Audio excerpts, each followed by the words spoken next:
Bismillahirrahmanirrahim. Assalamualaikum warahmatullahi wabarakatuh. Sampurasun. Kembali lagi di mata kuliah Organisasi Informasi 1 dengan saya, Evi Nursanti Rukmana. Hari ini kita akan belajar mengenai materi indeks. Apakah sebelumnya teman-teman pernah mendengar atau melihat bentuk indeks? Ya, biasanya indeks terdapat dalam sebuah buku di akhir buku. Nah, hari ini kita akan belajar indeks dari 7 topik. Definisinya, jenisnya, tujuan, bentuk, fungsi, susunan bahasa indeks, dan proses membuat indeks. Indeks menurut Badan Pengembangan dan Pembinaan Bahasa di tahun 2023 menyatakan bahwa indeks sebagai daftar kata atau istilah penting yang terdapat dalam buku cetakan. Nah, indeks menjadi sebuah alat penelusur informasi dalam suatu bahan pustaka yang mengarahkan pengguna atau user pada istilah yang tidak kita ketahui. Kita kebayangkan kalau kita baca buku dan tidak terdapat indeks, kita akan sulit menemukan istilah-istilah yang mau kita cari. Jadi, indeks sangat membantu sekali pembaca atau pengguna atau user dalam menemukan istilah yang sedang dia cari. Nah, ada berapa jenis indeks sih? Nah, ada 3 jenis indeks.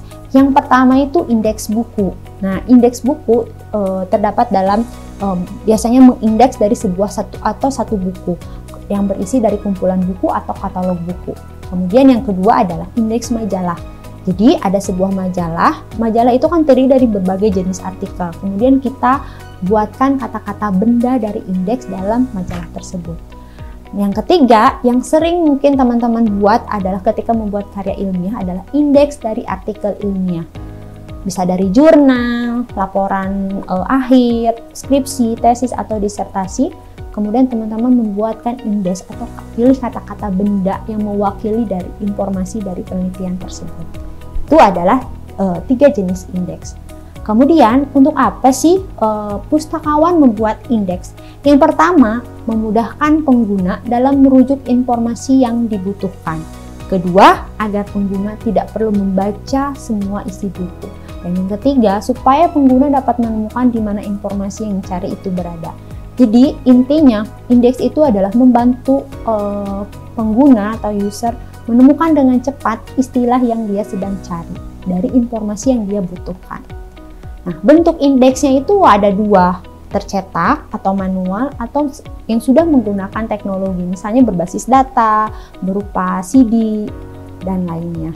Kemudian, fungsinya sendiri sebagai sarana pilih atau temu balik bagi kepentingan pemakai.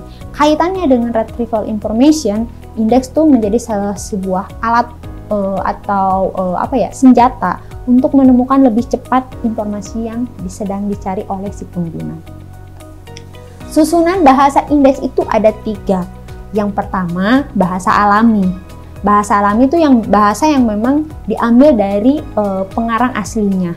Kemudian bahasa terkendali. Bahasa terkendali artinya bahasa yang memang digunakan untuk tesaurus atau pemilihan subjek-subjek atau tajuk subjek. Yang ketiga adalah bahasa bebas, bahasa yang dikenal dalam lingkungan komputer. Di sini sudah ada padu padan bahasa si pustakawan dengan menggunakan software. Nah, tidak sesuai perkembangan zaman, kita pasti kalau untuk membuat indeks akan menggunakan beberapa aplikasi dari komputer, tentunya untuk memudahkan kita membuat indeks. Namun yang perlu diperhatikan oleh teman-teman adalah bahwa indeks itu adalah kata benda. Jadi pintar-pintar teman-teman mencari kata benda yang khas dari informasi tersebut. Adapun proses membuat indeks, yang pertama adalah kita harus mengenali dulu nih dokumennya. Dokumennya apa? Buku, majalah, atau artikel ilmiah. Terus yang kedua kita analisis. Proses analisis ini berlangsung dari proses hasil membaca. Kita harus membaca secara detail isi dokumennya. Yang ketiga, pengalihan konsep ke dalam kata atau istilah indeks. Setelah hasil bacaan, kita memilih nih mana kata-kata benda yang akan mewakili dari informasi tersebut. Dan terakhir, pengindeks atau pustakawan harus menyeleksi data yang sesuai gambaran dokumen di indeks. Jadi, kata-kata benda yang dipilih itu sudah harus memang mewakili dari informasi dokumen tersebut. Cara penulisan indeks itu ada beberapa jenis. Yang pertama, indeks mengelompok. Nah, dalam cara penulisannya juga namanya juga mengelompok. Berarti dalam cara penulisannya dia dari atas sampai bawah itu sesuai urutannya atau sesuai topiknya. Misalnya contohnya adalah topik asuransi. Nah, ada kata-kata yang berkaitan kata benda yang sesuai dari kata asuransi. Kita pilih misalnya ada agunan, ada jiwa, ada kebakaran. Nah, itu ditulis sesuai kelompoknya, sesuai kelompok asuransi. Nah, yang kedua adalah indeks penjurus mengurai. Dari kata mengurai berarti kita tahu, oh kalau mengurai berarti dia benar-benar dari atas ke bawah dia udah disesuaikan dengan topiknya. Misalnya masih dari kata asuransi, dia misalnya asuransi, agunan, koma asuransi, jiwa, koma asuransi. Tuh. Dan yang ketiga adalah indeks melanjut. Nah, melanjut dari kiri ke kanan itu berurut. Menuntaskan dari awal sampai akhir dengan memunculkan nomor-nomor halaman dari kata-kata benda tersebut. Nah, langkah membuat indeks yang pertama adalah baca buku tersebut untuk mendapatkan gambaran bahwa buku tersebut memang layak untuk kita buatkan indeksnya. Kata kuncinya sangat penting sekali, jangan sampai salah mengambil kata kuncinya. Terus yang kedua adalah susun secara strategis. Terserah teman-teman akan menggunakan strategis yang seperti apa, tapi yang pasti adalah kata kunci atau kata benda yang diambil itu sudah melingkupi dari isi dokumennya. Dan yang ketiga, siapkan tesaurus untuk melihat meluaskan apa sinonim dari kata-kata tersebut.